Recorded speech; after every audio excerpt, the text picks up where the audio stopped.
Transcurre con las modificaciones de la personalidad.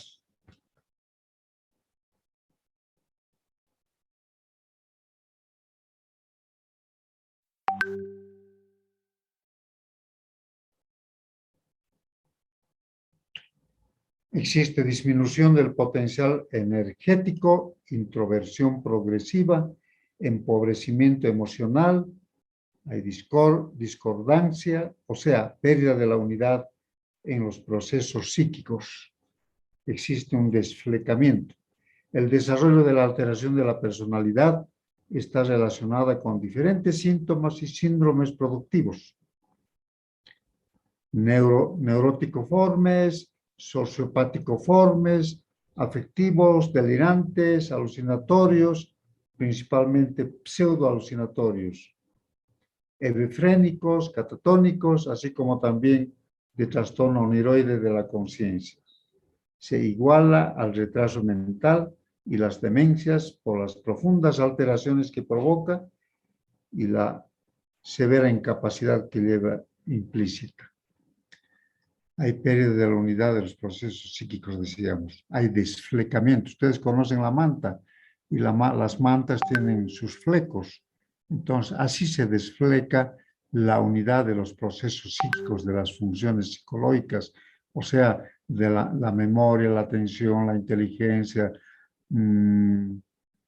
se desflecan, se separan, no actúan ya en forma conjunta. Existen síntomas y síndromes productivos.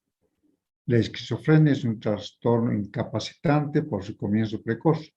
Kraepelin, en 1898, la llamó demencia precoz, porque se demencian, van a demenciarse rápidamente. Y Breuer, en 1911, llama esquizofrenia, la llama a la demencia precoz, a la esquizofrenia, por el desflecamiento de los procesos psíquicos, ¿no? de las funciones psicológicas. Ya no trabajan esas funciones psicológicas en forma conjunta. La etiología y la patogenia no están estudiados suficientemente.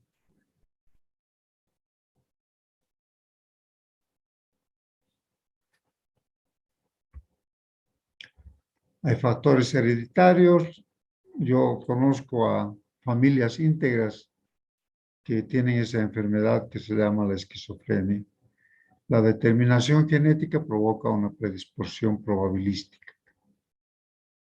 Se investiga en gemelos monocigóticos y bueno, pero en este momento no existen teorías que demuestren. Hay factores bioquímicos,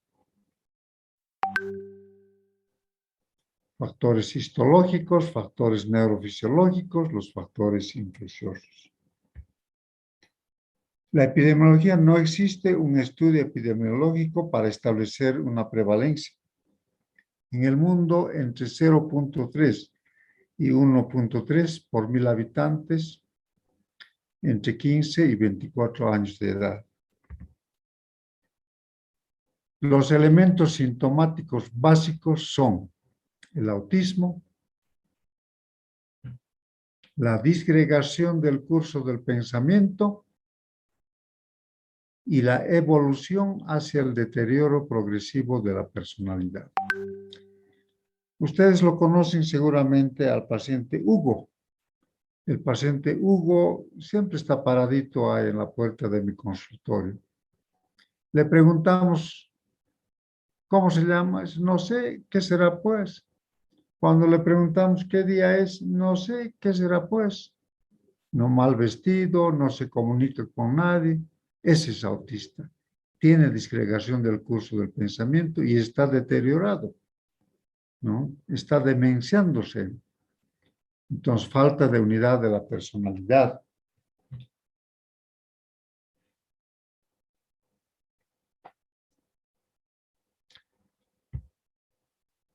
Incomprensible y falta de unidad del curso del pensamiento. En el plano afectivo, son indiferentes, incongruentes, ambivalentes, En el plano de la conducta son autistas, siempre están alejados del resto. Hay trastornos del pensamiento, ideas delirantes, por supuesto. La afectividad también, pues, por supuesto, se deteriora y llegan a tener indiferencia afectiva. Tienen alucinaciones, delirios, hay despersonalización. El delirio es primario. Ustedes saben ideas delirantes primarias y secundarias. ¿Cuáles serán las primarias? ¿Alguien puede decir? ¿Cuáles son las ideas delirantes primarias? Aquí llamamos nosotros ideas delirantes primarias. ¿Alguien puede responder?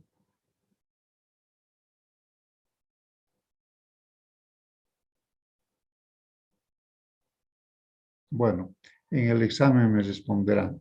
El delirio es primario, poco sistematizado, o sea, no existe, o sea, los pensamientos, las manifestaciones del paciente no tienen un enlazamiento lógico, no son sistematizados o son poco sistematizados. El delirio es primario porque no viene de un hecho que realmente ocurrió. Hay temáticas de influencia, la influencia psíquica, los automatismos psíquicos, motóricos, sensitivos, etc.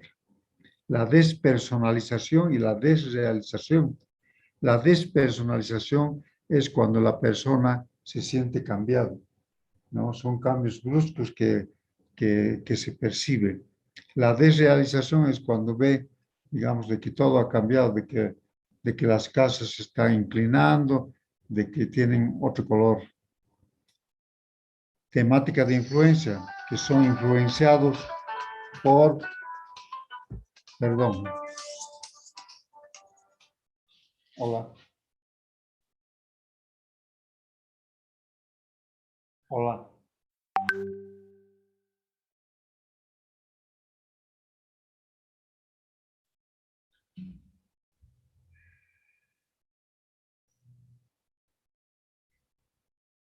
El automatismo psíquico, automatismos ideativos, sensoriales, motores. Perdón. Hola. ¿Cómo está? ¿Cómo está? Sí, ¿qué es?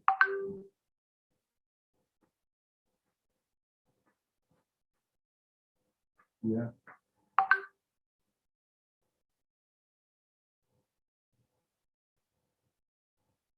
Mm, sí, me acuerdo.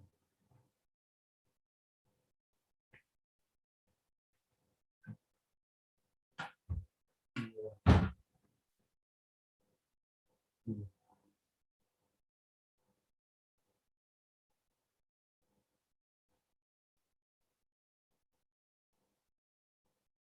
sí, sí. Ahora aquí vamos. Sí. Usted, pues, ahí lo va a saber. Sí.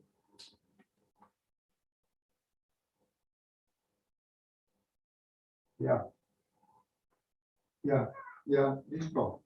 Ya, mañana voy a hablar con Patricia. Gracias. Hasta luego.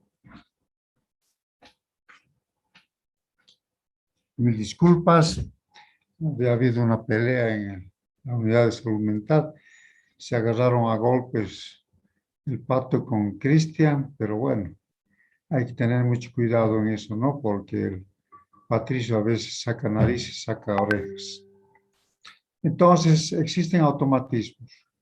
El síndrome alucinoparanoide, el síndrome Kandinsky-Clerambault, ya hemos hablado o hemos tocado ese punto, los automatismos también, el ideativo, sensorial, motores, etcétera, que son clásicos en la esquizofrenia. Formas de comienzo, tienen dos formas de comienzo, paulatinos y el comienzo también a veces es súbito. Bueno, existen 4 clases de esquizofrenia, que son clásicas. Ustedes como médicos generales tienen que conocer esa clasificación clásica, nada más. Los demás son, digamos, algunas subdivisiones, digamos, que provienen de estas esquizofrenias, como sea la simple, la paranoide, la epifrénica y la catatónica, ¿no? Por ejemplo, viene una esquizofrenia residual, que son los residuos de una de estas esquizofrenias, ¿no? Es así, pero ustedes como médicos generales tienen que saber esta clasificación clásica, nada más. El comienzo en la esquizofrenia simple es precoz. En la adolescencia ya empieza esta enfermedad en esas personas. No presenta ningún síntoma activo. Por eso se llama simple, porque no tiene alucinaciones, no tiene ideas delirantes. Por eso es simple, no es porque es una esquizofrenia insignificante, no es así. A veces piensan de que esquizofrenia es simple porque es insignificante. No, es la más fuerte esta esquizofrenia que deteriora a la persona rápidamente, ¿no? Entonces, es simple porque no tiene ideas delirantes, no tiene alucinaciones. Hay empobrecimiento de la vida afectiva, entra a una indiferencia afectiva. Después, toda la actividad psíquica va deteriorándose. Comienza en la pubertad y rápidamente llegan a tener el defecto esquizofrénico. Hay intoxicación.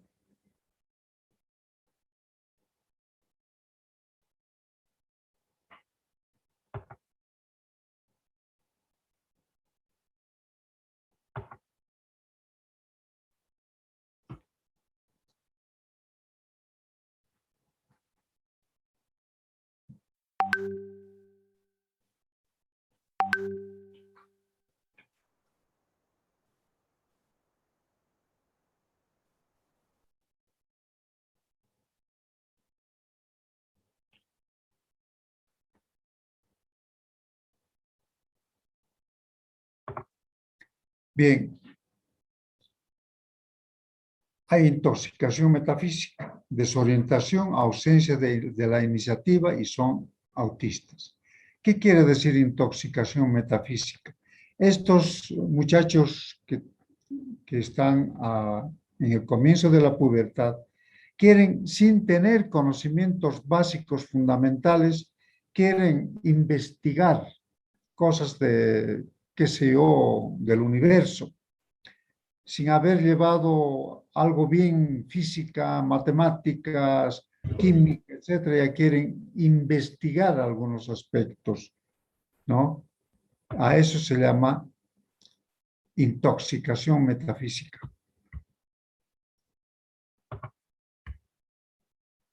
Viene luego la esquizofrenia hebefrénica. Su comienzo también es precoz. Comienza en la adolescencia. Hay dificultad para estudiar, hay distraibilidad, tiene delirios y los delirios es el conjunto de ideas delirantes. Tienen alucinaciones auditivas y visuales. Es fantasiosos, son entregados a su fantasía patológica. En el periodo de estado, la afectividad se hace pueril, o sea, se portan como niños. De todo y de nada están riendo. Son incongruentes, sus delirios son ilógicos, son cambiantes.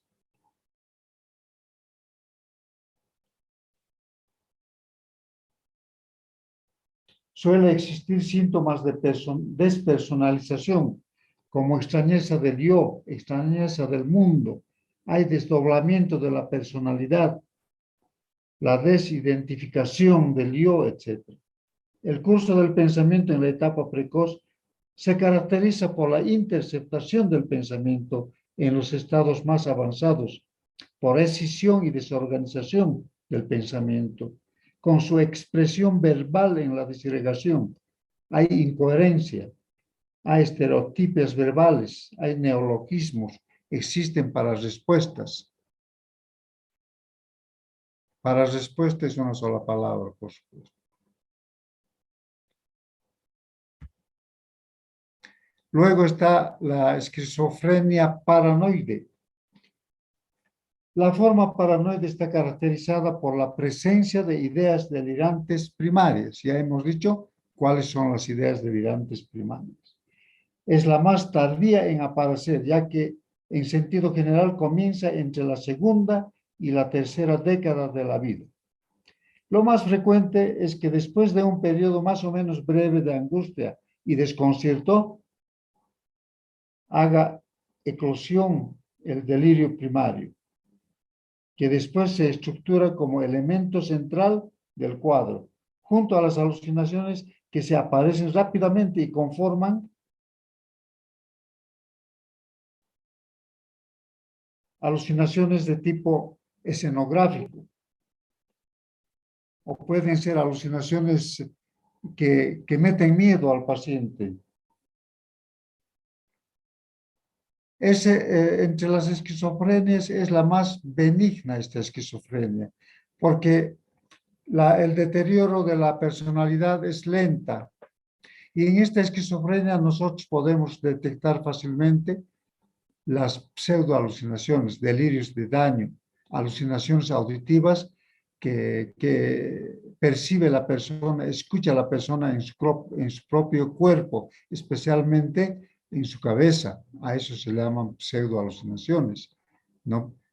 Perciben, escuchan voces que no puede distinguir si son de mujeres o de varones, si son de personas conocidas o no.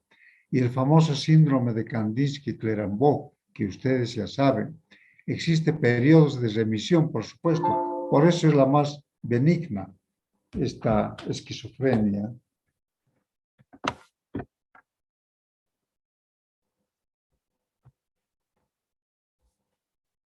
Existen periodos de remisión y cuando existen periodos de remisión, estos esquizofrénicos pueden realizar actividades, pueden trabajar inclusive,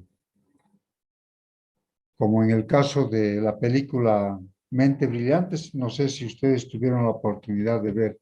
Este era esquizofrénico, era un físico, creo, un científico, y tenía sus periodos de remisión. En sus periodos de remisión, bueno, prácticamente realizaba sus actividades profesionales.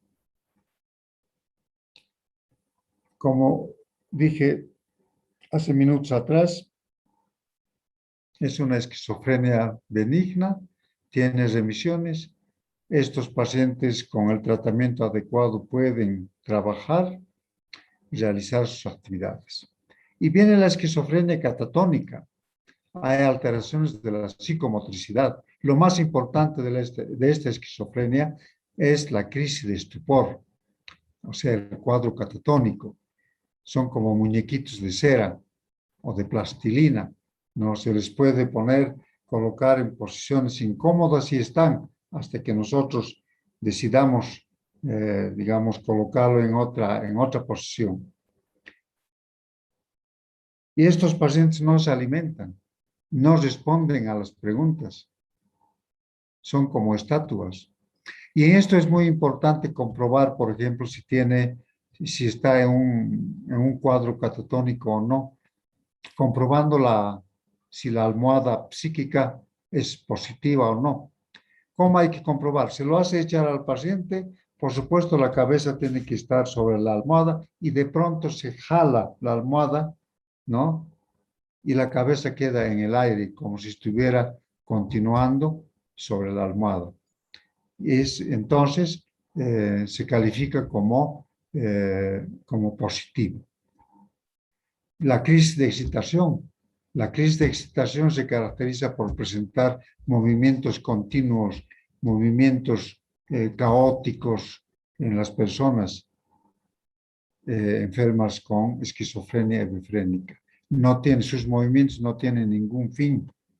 Entonces, es importante diferenciar de los movimientos hiperkinéticos en el estado maniacal del trastorno bipolar. Bueno, vienen las otras clasificaciones, las otras formas de esquizofrenia que para mí, digamos, sí, no son tan importantes. Ustedes como médicos generales conozcan Esas 4 esquizofrenias es suficiente. Bueno, la esquizofrenia maníaco-depresiva está dentro de esa clasificación clásica, o se llama también esquizoafectiva. Fase maniacal, en su fase maniacal son bastante alegres, duermen muy poco, son hiperactivos, entonces, pero no tienen autocrítica, no tienen conciencia de su estado patológico. En la fase depresiva ingresan en depresión, pueden tener, digamos, intenciones de suicidarse, etc. Tienen delirios. En la fase maniacal sus delirios son, digamos, relacionados con la manía, las alucinaciones de igual manera, y en la fase depresiva los delirios también son del grupo de esos delirios que generalmente suelen tener cuando padece la persona de depresión. En esta esquizofrenia existe defecto esquizofrénico, lo que distingue de los trastornos bipolares. En los trastornos bipolares no existe defecto esquizofrénico, no hay ese defecto de su personalidad, ¿no es cierto? En cambio, en la esquizofrenia maníaco-depresiva existe el defecto, o sea, van deteriorándose, aunque muy lentamente, pero se deterioran en su personalidad. Otra esquizofrenia pseudoneurótica. En esta esquizofrenia pseudoneurótica hay síntomas neuróticos predominantemente en el cuadro clínico, por decir la ansiedad. El síntoma más importante es la ansiedad psicótica.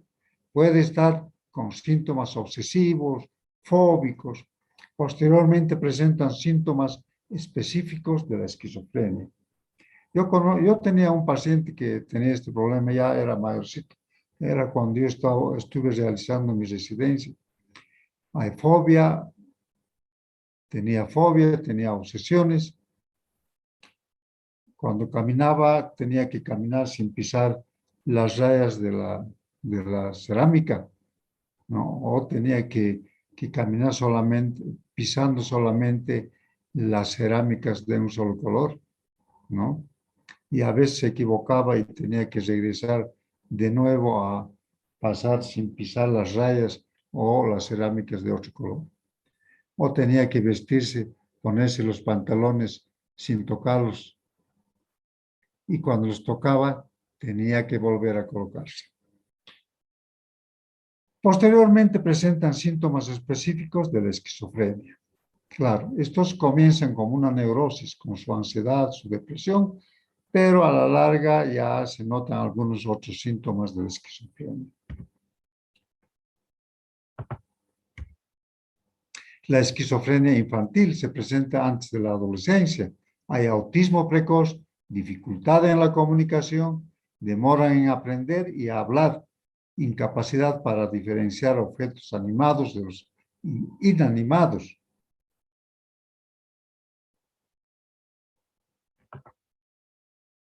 Se confunden con los retrasaditos mentales. La esquizofrenia latente. El paciente presenta trastornos de personalidad de tipo esquizoide, trastornos de pensamiento y de conducta.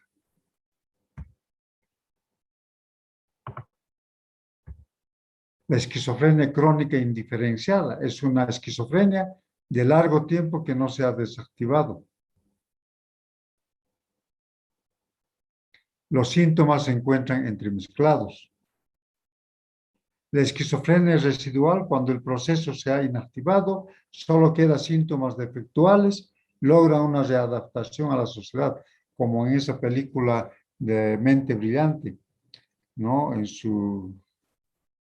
Con el tratamiento el paciente digamos, no tenía muchas crisis, realizaba sus actividades y de vez en cuando veía al señor de sombrerito y a la chica que pasaba por su lado. Son alucinaciones visuales.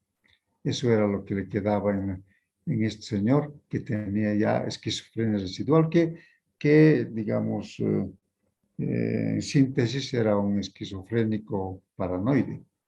Evolución de la esquizofrenia, evolución hacia la cronicidad. Puede tener un curso continuo o manifestar por crisis. El pronóstico es malo, es el cáncer de la psiquiatría. Los estados finales se llaman demencia esquizofrénica. Con cada nuevo brote alcanza un estado de invalidez psíquica, va demenciándose poco a poco. Los demenciados son incapaces de mantener una conversación, como en el paciente Hugo. No conversa el paciente Hugo, está con sus manitos en el bolsillo, no, con los pantalones queriéndose bajar, está que no quiere avisar ni su nombre. ¿Cómo te llamas? No sé, ¿qué será pues? Dice, y nada más.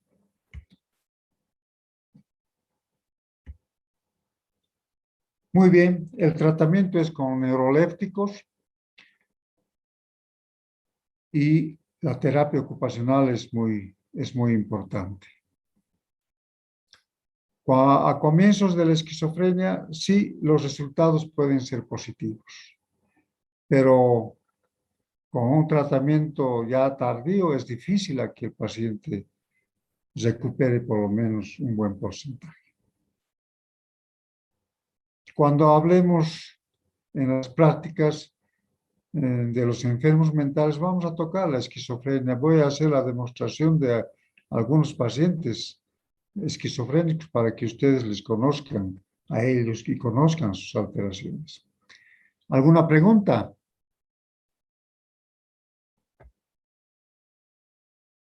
¿Tienen alguna pregunta?